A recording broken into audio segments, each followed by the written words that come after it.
A Man Called Otto is a sincere, middle-of-the-road film by Marc Forester. Played by renowned actor Tom Hanks, the protagonist Otto is a man who just can't get a break. The uptight, middle-aged man is bothered by the slightest little inconvenience or annoyance any passerby in his quiet suburb causes him.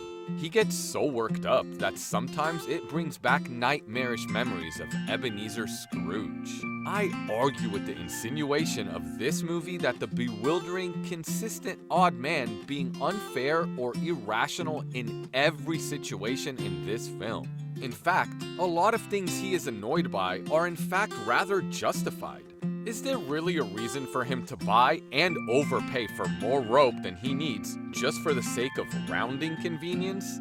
Shouldn't he be able to pull into his garage without people leaving their garbage cans in front of his driveway? Or UPS fans blocking the street without city authorization? Aren't laws and regulations put in place for a reason? Is it not reasonable for him to confront annoying realtors who drive to quiet suburban areas just to cause a ruckus and disturb the whole community? While he may often be right to be annoyed, it's the extent to which Otto is bothered that gives you pause. He himself could do well to cultivate some politeness, let alone cases when a friendly mother knocks on his door as a token of friendship. The film is an American remake of the original Swedish film A Man Called Otto from 2015. The movie by Hans Holm did about just as good as a job as this average movie, despite this movie having to compete with the originality of the first one. The protagonist used to be kinder earlier in his life. We see exaggerated, lucid dreams from Otto's past, in which despite Otto not being the most confident or social boy in the world, he was actually brought up to be nice and considerate towards other people. As a boy, he walked around with a nerdy hairstyle that didn't make him look particularly cool, played by Tom Hanks' son, Truman Hanks. He was into building electronics and studying them from the inside out. He counted his lucky stars when a stunning girl named Sunny, played by Rachel Keller, came into his life. The two eventually tied the knot, yet she had an early death. Just as in the original Swedish movie, the protagonist wants to rejoin her in the afterlife. He continually tries to kill himself, but this is always prevented by some weird, often humorous outside influence. Sometimes by something merely embarrassing and not humorous at all.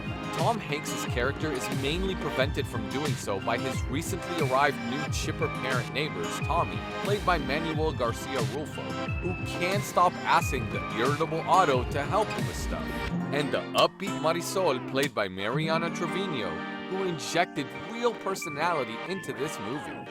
Other characters around Otto's block that he can't stand are Otto's former buddy Ruben, played by Peter Lawson-Jones, and his partner Anita, played by Juanita Jennings, a since friendship gone rotten. Then there is Jimmy, the workout enthusiast, played by Cameron Britton, and a disowned, nice transgender boy named Malcolm, played by Mac Beta. Also annoying him is some wandering cat that for a long time no one can figure out how to deal with.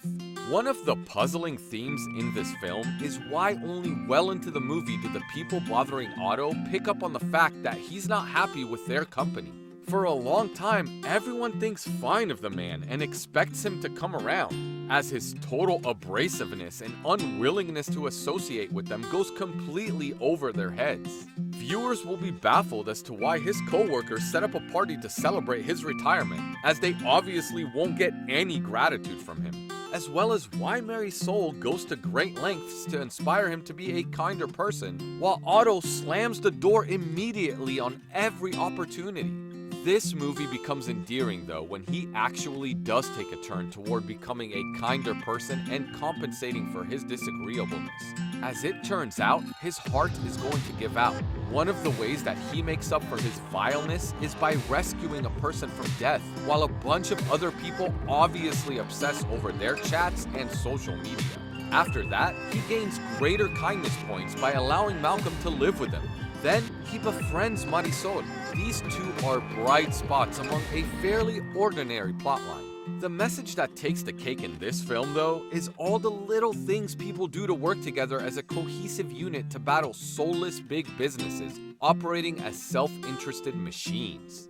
The notion of a grumpy, hardened man is one portrayed in a lot of movies, and many of them more successful at portraying a heart-melting transformation. Despite that, it is a pleasant movie that most people, particularly families, will enjoy.